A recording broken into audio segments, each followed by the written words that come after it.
사도신경으로 신앙 고백하시겠습니다. 전능하사 천지를 만드신 하나님 아버지를 내가 믿사오며 그 외아들 우리 주 예수 그리스도를 믿사오니 이는 성령으로 잉태하사 동정녀 마리아에게 나시고 본디오 빌라도에게 고난을 받으사 십자가에 못 박혀 죽으시고 장사한 지 사흘 만에 죽은 자 가운데서 다시 살아나시며 하늘에 오르사 전능하신 하나님 우편에 앉아 계시다가 저희로서 산 자와 죽은 자를 심판하러 오시리라. 성령을 믿사오며 거룩한 공예와 성도와 서로 교통하는 것과 죄를 사하여 주시는 것과 몸이 다시 사는 것과 영원히 사는 것을 믿사옵나이다. 아멘. 찬송가 324장 함께 찬양하시겠습니다. 찬송가 324장입니다.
심판하실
같이 가려네.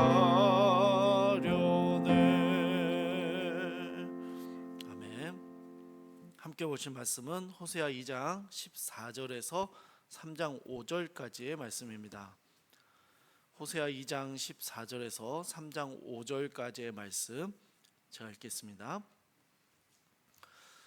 그러므로 보라, 내가 그를 타일러 거친 들로 데리고 가서 말로 위로하고 거기서 비로소 그의 포도원을 그에게 주고 아골 골짜기로 소망의 문을 삼아 주리니 그가 거기서 응대하기를 어렸을 때와 애굽 땅에서 올라오던 날과 같이 하리라. 여호와께서 이르시되 그날에 내가 나를 내 남편이라 일컫고 다시는 내 바알이라 일컫지 아니하리라. 내가 바알들의 이름을 그의 입에서 제거하여 다시는 그의 이름을 기억하여 부르는 일이 없게 하리라. 그날에는 내가 그들을 위하여 들짐승과 공중의 새와 땅의 곤충과 더불어 언약을 맺으며 또 이 땅에서 활과 칼을 꺾어 전쟁을 없이 하고 그들로 평안히 눕게 하리라.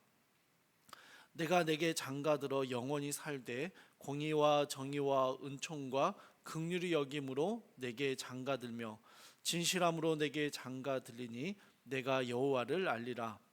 여호와께서 이르시되 그날에 내가 응답하리라. 나는 하늘에 응답하고 하늘은 땅에 응답하고 땅은 곡식과 포도주와 기름에 응답하고 또 이것들은 이스라엘에 응답하리라.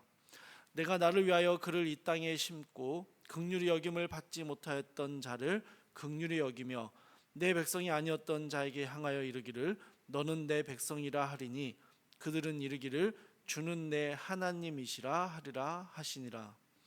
여호와께서 내게 이르시되 이스라엘 자손이 다른 신을 섬기고 건포도 과자를 즐길지라도 여호와가 그들을 사랑하나니 너는 또 가서 타인의 사랑을 받아 음녀가 된 그 여자를 사랑하라 하시기로 내가 은 15개와 보리 한 호멜 반으로 나를 위하여 그를 사고 그에게 이르기를 너는 많은 날 동안 나와 함께 지내고 음행하지 말며 다른 남자를 따르지 말라. 나도 내게 그리하리라 하였노라. 이스라엘 자손들이 많은 날 동안 왕도 없고 지도자도 없고 제사도 없고 주상도 없고 에봇도 없고 드라빔도 없이 지내다가 그 후에 이스라엘 자손이 돌아와서 그들의 하나님 여호와와 그들의 왕 다윗을 찾고 마지막 날에는 여호와를 경외함으로 여호와와 그의 은총으로 나아가리라. 아멘. 호세아서는 음란한 여인과 결혼한 호세아 선지자의 모습을 통해서 바알을 섬기며 하나님 앞에 음행을 행하는 이스라엘과 언약을 맺으시는 하나님의 모습을 비유적으로 보여주시는 내용입니다. 어제는 남편이 음란한 아내에게 베풀었던 모든 사랑과 은혜를 끊어버리고 막아버리는 것을 통해 남편에게 돌아오게 하는 모습을 함께 살펴보았습니다. 하나님께서 바알과 우상들을 섬기는 이스라엘에게 축복과 은혜를 끊어버리시고 이방 나라들을 통해 이스라엘을 핍박하시고 침략당하게 하시고 온갖 어려움을 겪게 하시는 그 목적이, 그 이유가 무엇이었습니까? 하나님께 돌아오게 하는 것입니다. 하나님의 사랑과 은혜를 다시 깨닫게 하는 게 하나님의 목적이었습니다. 오늘 본문은요, 우상 숭배를 하고 있는 이 음란한 이스라엘을 향한 하나님의 더 적극적인 구원과 회복의 이야기가 담겨 있습니다. 14절과 15절에서는 타이르고 말로 위로하고 포도원을 다시 주고 소망의 문을 삼게 해주겠다 말씀하십니다. 여러분 15절의 끝부분을 한번 보십시오.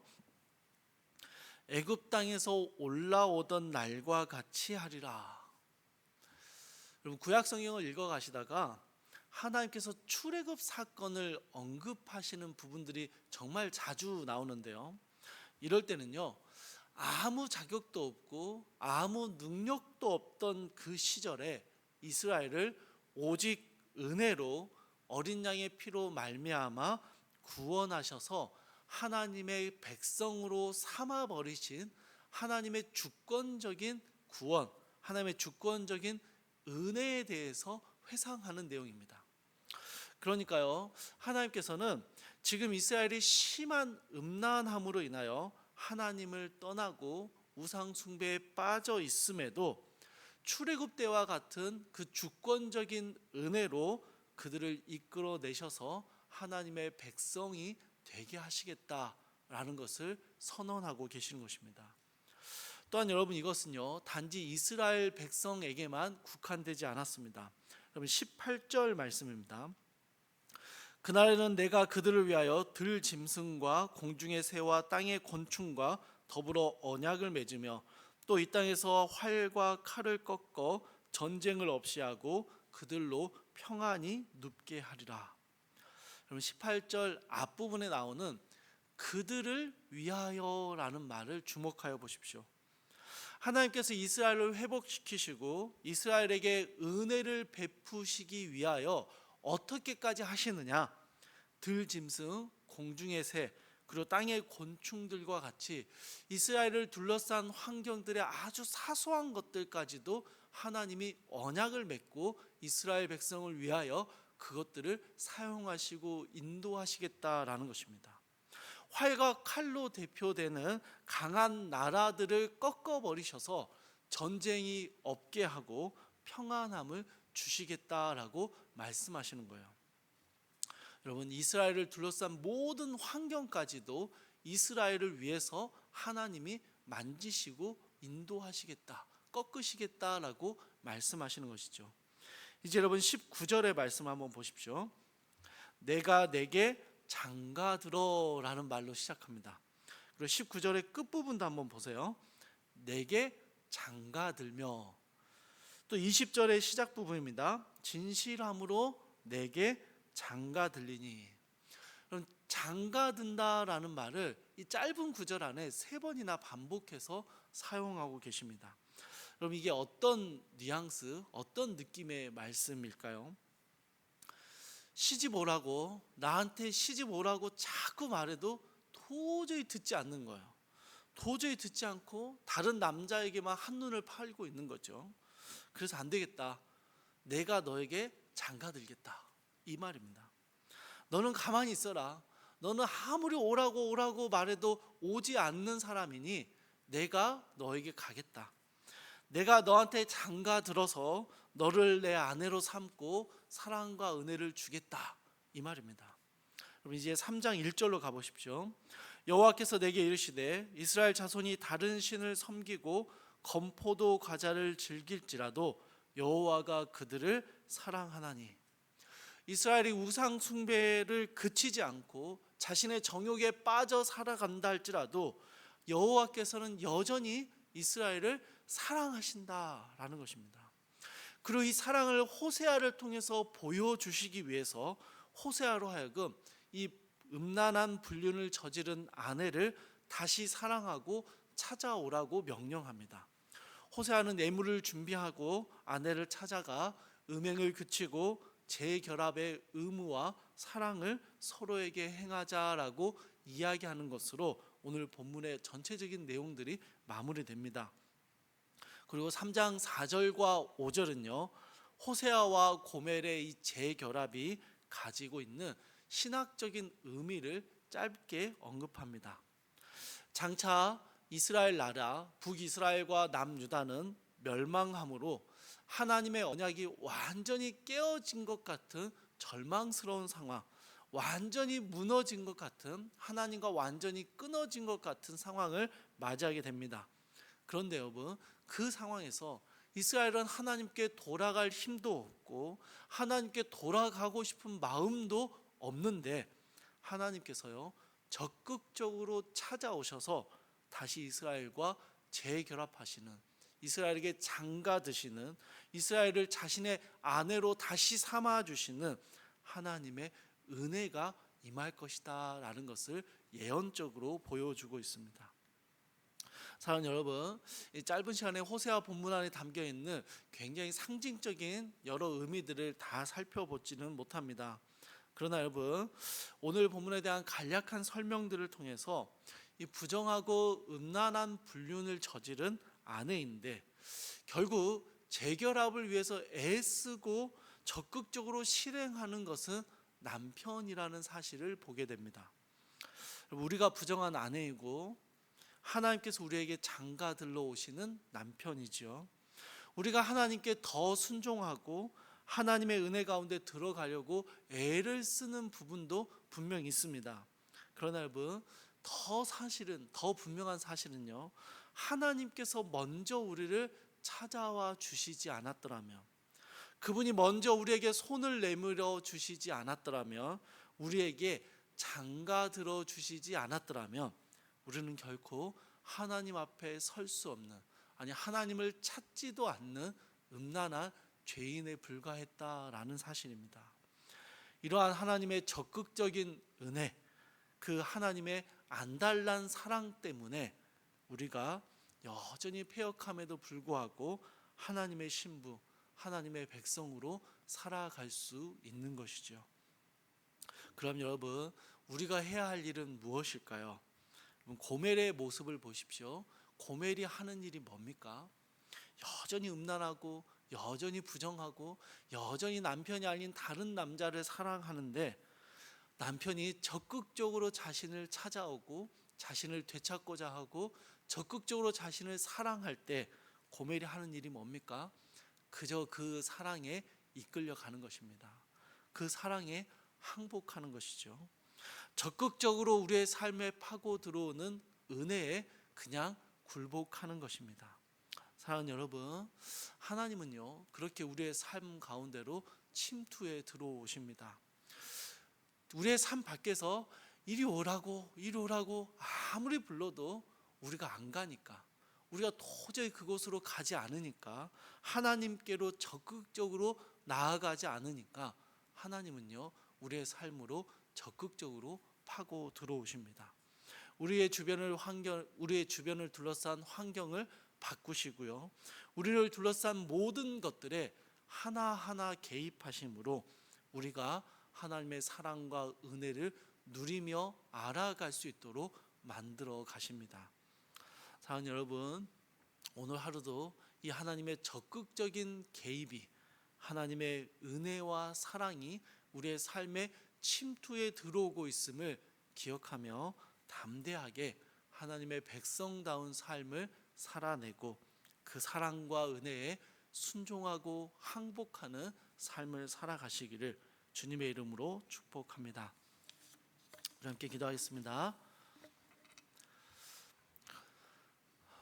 사랑과 풍성하신 하나님, 하나님 끊임없이 우리를 향해서 돌아오라 하나님의 은혜 가운데로 들어오라 말씀하시는데, 음란한 여인과 같은 우리는 하나님의 끝없는 음성에도 우리가 좋은 것을 쫓고 우리가 사랑하는 것을 우리의 정욕대로 따라가며 사랑하며 살아갈 때가 너무나도 많습니다.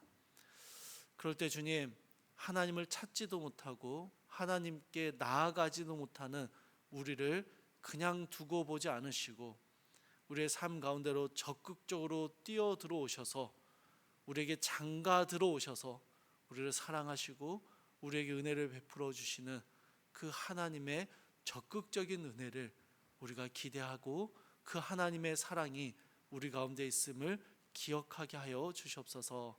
사랑하는 주님, 오늘 하루도 살아내는 동안 하나님, 우리의 삶을 파고 들어오시는 하나님의 그 은혜와 사랑으로 살아가고 그 은혜와 사랑을 기대어 하나님의 백성다운 삶을 살아낼 수 있는 힘과 용기를 우리 가운데 허락하여 주시옵소서. 감사드리며 우리 주 예수 그리스도의 이름으로 기도드립니다. 아멘. 하늘에 계신 우리 아버지여, 이름이 거룩히 여김을 받으시오며 나라의 마옵시며 뜻이 하늘에서 이루어진 것 같이 땅에서도 이루어지이다. 오늘날 우리에게 일용할 양식을 주옵시고 우리가 우리에게 죄 지은 자를 사하여 준 것 같이 우리 죄를 사하여 주옵시고 우리를 시험에 들게 하지 마옵시고 다만 악에서 구하옵소서. 대개 나라와 권세와 영광이 아버지께 영원히 있사옵나이다. 아멘. 주신 말씀 붙잡고 함께 기도하시겠습니다. 첫 번째로 나의 일상 가운데 역사하시는 하나님의 은혜와 사랑을 누리며 담대한 믿음을 갖게 하옵소서 함께 기도하시고요. 두 번째로 힘든 시간을 보내고 있는 모든 성도님들이 적극적으로 우리의 삶에 파고 들어오시는 하나님을 의지함으로 힘과 용기를 얻게 하옵소서 우리 함께 기도하시고, 마지막 세 번째로 교육관 건축에 필요한 모든 것들을 공급해 주셔서 준비와 실행이 잘 이루어지게 하옵소서 함께 기도하시고, 각자의 기도 제목 가지고 기도하시다가 자유롭게 돌아가시기 바랍니다.